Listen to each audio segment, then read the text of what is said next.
Perkenalkan sebelumnya, namaku Ningsih 21 tahun.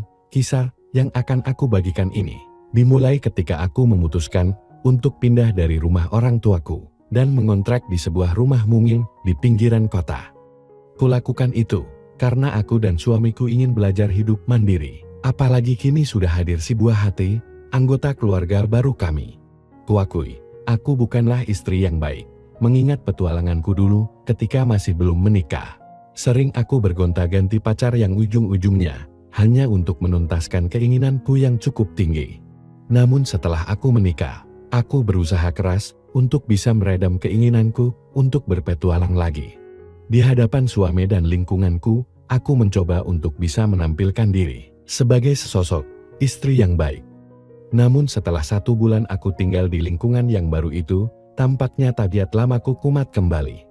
Karena di sekitar rumah kontrakanku itu, banyak aku temui PRA yang menarik perhatianku. Mulai dari mahasiswa dan juga PRA beristri yang tinggal di sana tidak dengan keluarganya. Satu sosok PRA yang menarik perhatianku adalah Adam, tetangga kontrakanku.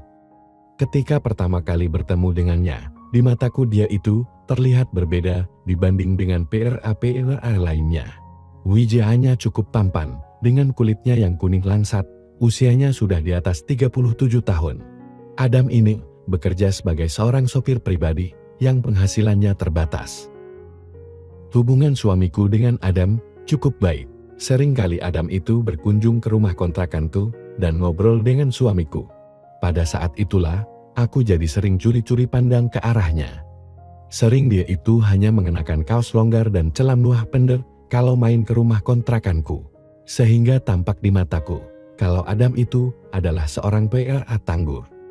Info dari suamiku pula lah yang akhirnya membuatku tahu kalau ternyata Adam itu bekerja sebagai sopir pribadi. Akhirnya strategi untuk mendekatinya pun mulai aku jalankan. Setelah aku tahu jam berapa biasanya dia berangkat kerja, aku tahu itu karena dia selalu lewat di depan rumahku. Dia biasanya berangkat kerja menggunakan Metro Mini. Setelah aku tahu jadwalnya itu, aku pun mulai mengatur siasat agar bisa berangkat bareng dengannya.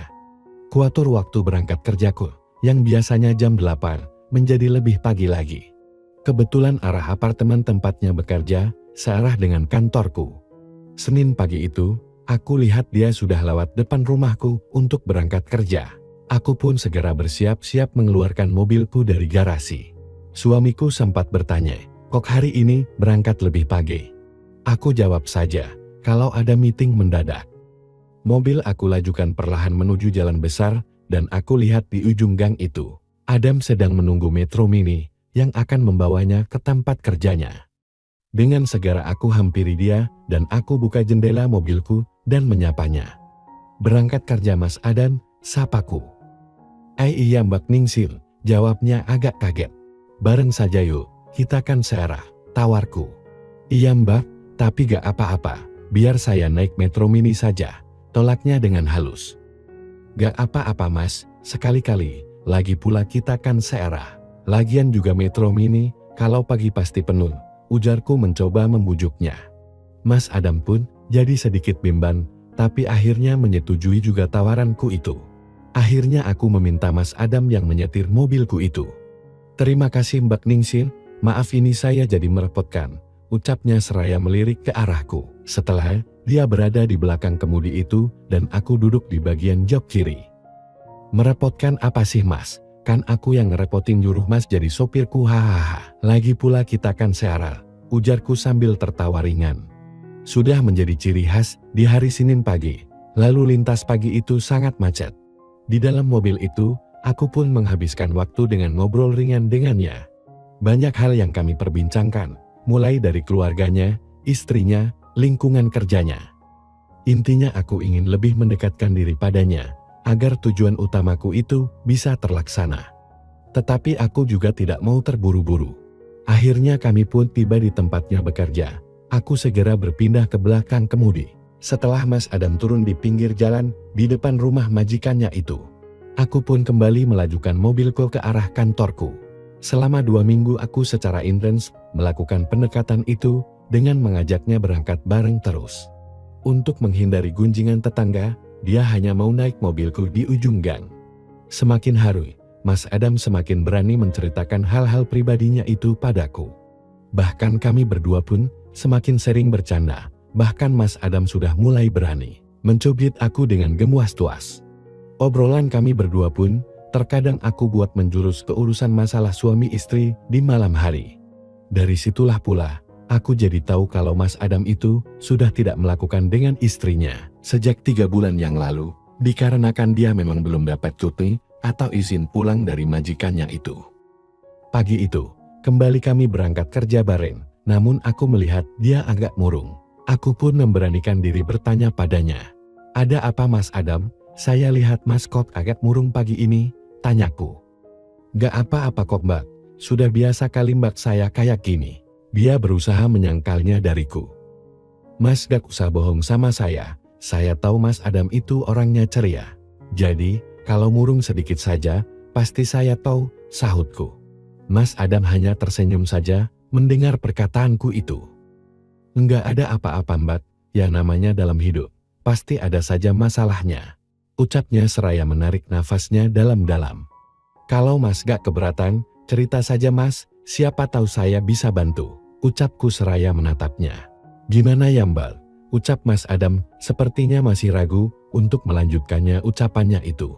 Aku pun menoleh kepadanya dan aku pandangi wajahnya itu dalam-dalam sambil membujuknya untuk terus bercerita.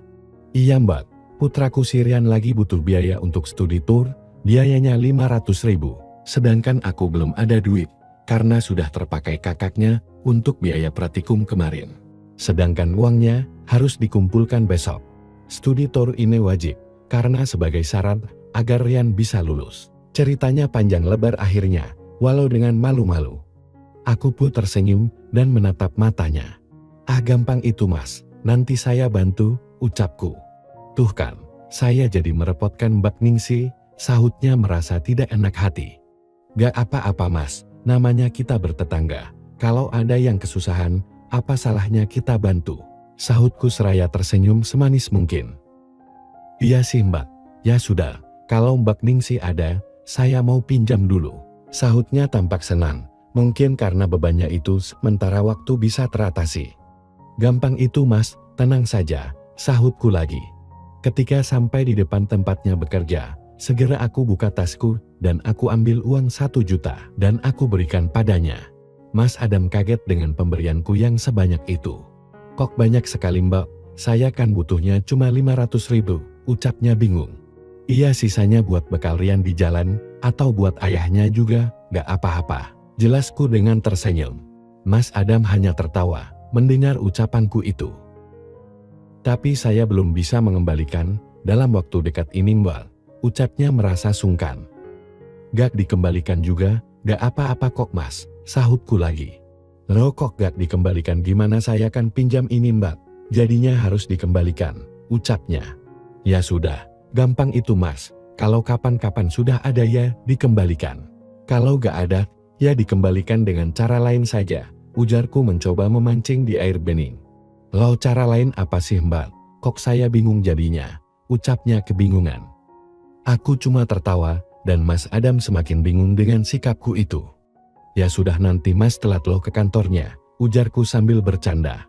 "Kantor apaan sih Mbak, bisa saja deh," sahut Mas Adam tertawa sambil mencubit lenganku. "Ya sudah terima kasih ya Mbak atas bantuannya ini," ucap Mas Adam sebelum akhirnya dia turun dari mobilku. "Sama-sama Mas," sahutku dengan senyum manisku. Mas Adam pun turun dari mobilku dan melangkah ke tempatnya bekerja. Siang hari itu, tiba-tiba ada pesan masuk ke ponselku. Ternyata ada pesan dari Mas Adam.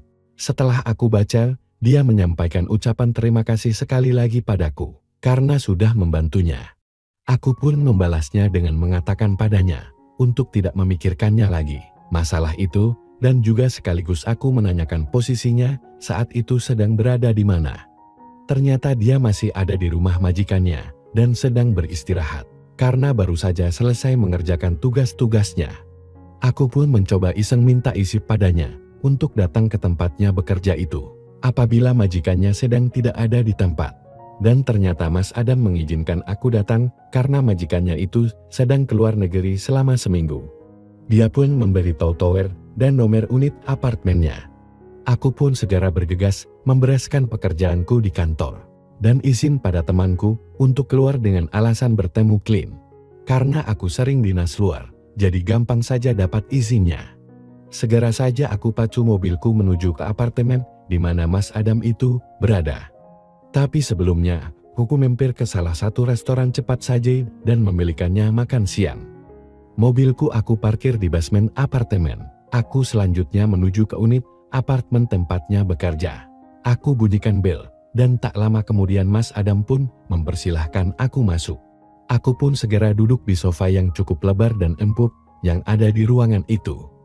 Unit apartemen itu cukup luas, ada 2 kamar di dalamnya, lengkap ada dapur dan minibarnya. Aku tebak, majikannya seorang eksekutif di suatu perusahaan ternama, dan apartemen ini disediakan oleh perusahaannya. Mau minum apa Mbak? Tiba-tiba Mas Adam menyadarkan aku yang sedari tadi memperhatikan apartemen, beserta isinya itu. Air putih saja Mas, sahutku singkat.